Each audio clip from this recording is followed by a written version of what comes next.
Avaline, Avalin, chers clients, chers amis, bonjour. Nous sommes le 1er janvier et comme le veut la tradition, je suis ici à Radio Val pour vous présenter au nom de tout le conseil municipal mes meilleurs vœux pour cette nouvelle année. Le 1er janvier, c'est aussi l'heure du bilan de la saison écoulée et des perspectives pour celle à venir. Pour le bilan, j'énumère rapidement les réalisations de 2012. Dans la station, lancement de l'opération accession à la propriété, acquisition du bâtiment de Midival et démarrage du projet maison de santé, agrandissement de la station d'assainissement des eaux à la Daille, reprise des réseaux eau et assainissement dans les villages du Joseret et du Fornay, travaux de mise en place de la piétonisation, rue de la Galise, passage piéton entre la rue principale et la rue Noël-Machet, l'installation du centre et de 19 caméras de surveillance sur le territoire communal pour votre sécurité, modernisation des équipements sportifs de l'été.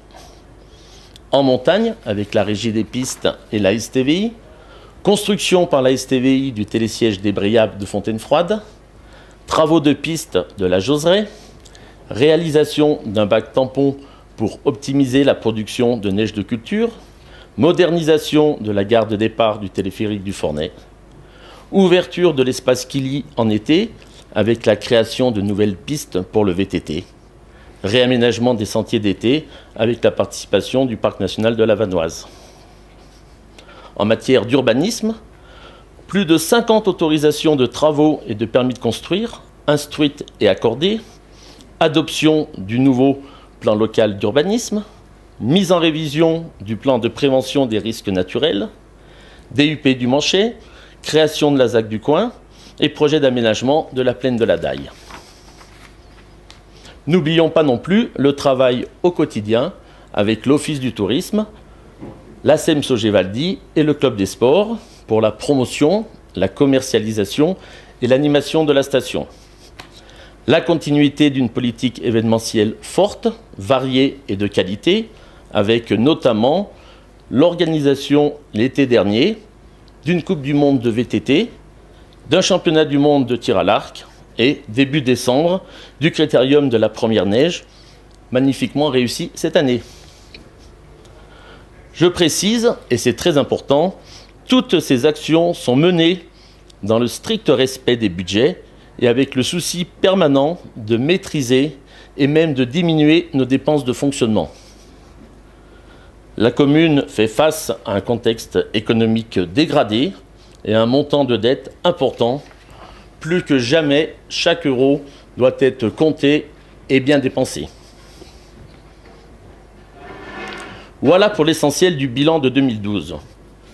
Pour 2013, nos priorités seront de finaliser le projet de la nouvelle remontée mécanique de Solèze, la ZAC du coin, de terminer la construction des logements du Cacholet, de poursuivre les aménagements piétonniers, de finaliser le programme Maison de Val avec l'intégration du cinéma, de défendre l'activité touristique du mois d'avril, de relancer la saison d'été et d'une manière générale soutenir et accompagner toutes les bonnes initiatives privées. Pour cette saison, la neige est là, le taux de fréquentation et l'activité s'annoncent satisfaisants. Nous pouvons être confiants. Val d'Isère résiste bien. Mais nous devons continuer à travailler tous ensemble pour améliorer encore et toujours la qualité de nos produits et de nos services. Il me reste donc à formuler les vœux pour que nos projets aboutissent afin que Val d'Isère continue à progresser et à renforcer sa position et son rayonnement à l'échelon mondial. Mais je veux aussi que Val d'Isère garde son âme et conserve son ambiance de village de montagne. Je souhaite que les mots amitié, sympathie, convivialité, bien-être trouvent ici à Val d'Isère tout leur sens et toute leur valeur. C'est l'esprit Val d'Isère. Bonne année et bonne santé à tous.